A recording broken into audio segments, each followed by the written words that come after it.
বগুড়া শহরের ব্যস্ততম হাকির মোড়ে যানজট নিরসনে স্বেচ্ছাসেবী হিসেবে কাজ করছেন জাহিদুল মণ্ডল। প্রতিদিন ব্যস্ত সময়ে তিনি সড়কে দাঁড়িয়ে যানবাহন চলাচল নিয়ন্ত্রণ ও পথচারীদের নিরাপদে চলাচলে সহযোগিতা করছেন। তারই উদ্যোগে চালক ও পথচারীদের মধ্যে শৃঙ্খলা ফিরিয়ে আনতে ইতিবাচক ভূমিকা রাখছে। স্থানীয়রা জানান, যানজটপূর্ণ এই গুরুত্বপূর্ণ মোড়ে জাহিদুল মণ্ডলের স্বেচ্ছাসেবী কার্যক্রম প্রশংসনীয় এবং জনভোগান্তি কমাতে এ ধরনের উদ্যোগ আরও বাড়ানো প্রয়োজন।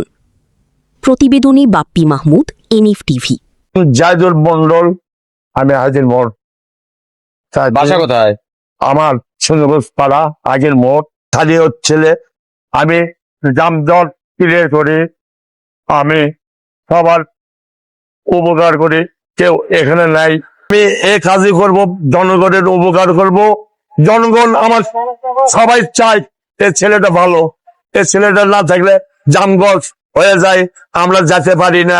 ভিএম এর গাড়ি, ব্যাটালিয়ন গাড়ি সবাই সম্মান করে সাইড করে আমি দিয়ে পাঠাই, কিছু নাই।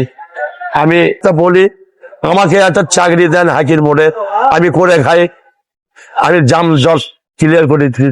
আমি অসুখ, আমি গাড়িতে ডিউটি করতে পারি না, ট্রাফিক পুলিশ এখানে নাই, আমি জনগণের সেবা করি, যত্ন করি। আমি এই জন্যে এখানে দাঁড়াচ্ছি, সবাই আমাকে ভালোবাসে। আমি একটা এখানে কর্ম চাই, একটা মাস সিস্টেম আমার টাকা দিলে আমি চলতে পারবো, এটা আমার স্বেচ্ছা। আমি এখানে খেজমত করতে পারি সারা জীবন, আর মরে গেলে আর তো বলার কিছু নাই।